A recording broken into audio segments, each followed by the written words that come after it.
this is what creating community looks like. Yes, ma'am. Because when we show up here today, and then when we show up the next time, and then when we show up the time after that, then we start to get to know each other. We start to get to actually see the people who are here and present and show up in our community.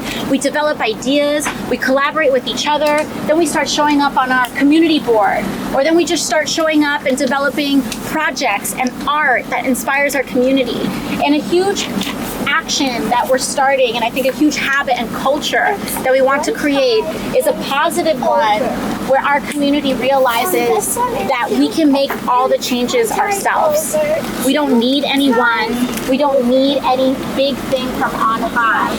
I just had someone DM me this week on Instagram, and they're like, oh, can you clean up the trash on Castle Hill Avenue? And we had planned this long before I got that DM. And I think it's, I can, and we are, but it's about us cleaning up the trash on Castle Hill Avenue, creating a culture where we don't ask permission to make the changes that we want to make in the world.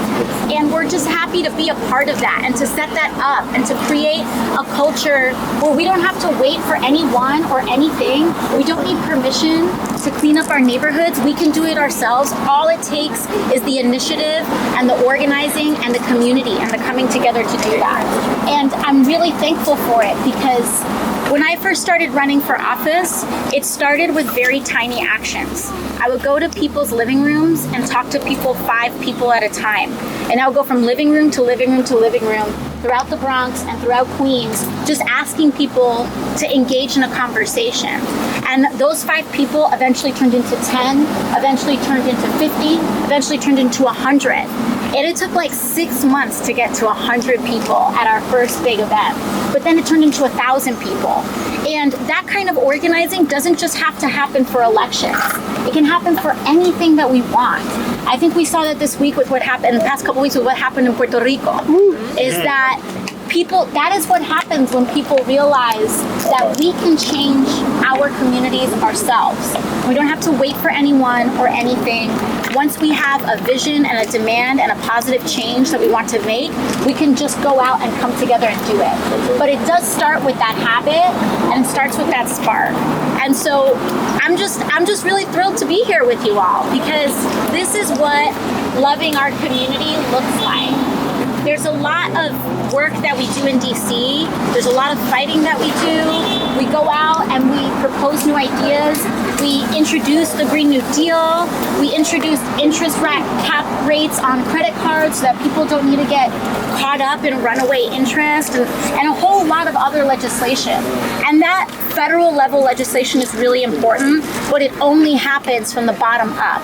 So really, it's actions like these that create and push legislation like that.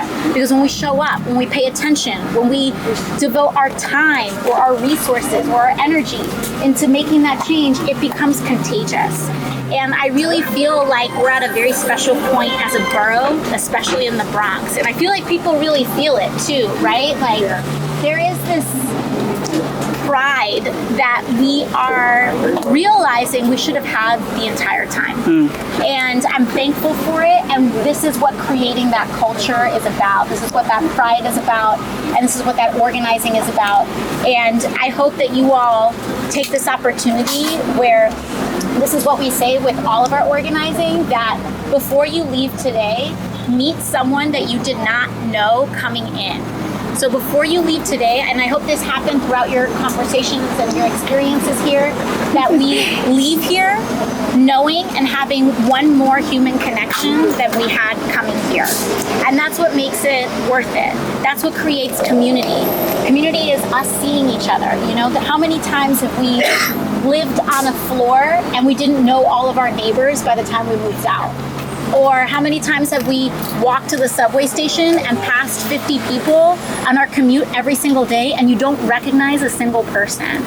That is part of the isolation that is happening, but it doesn't have to be that way, and we can change it. And it's experiences like these that change it. It's experiences like these that are important. We're all we need. Yeah, that's right. We're all Thank you.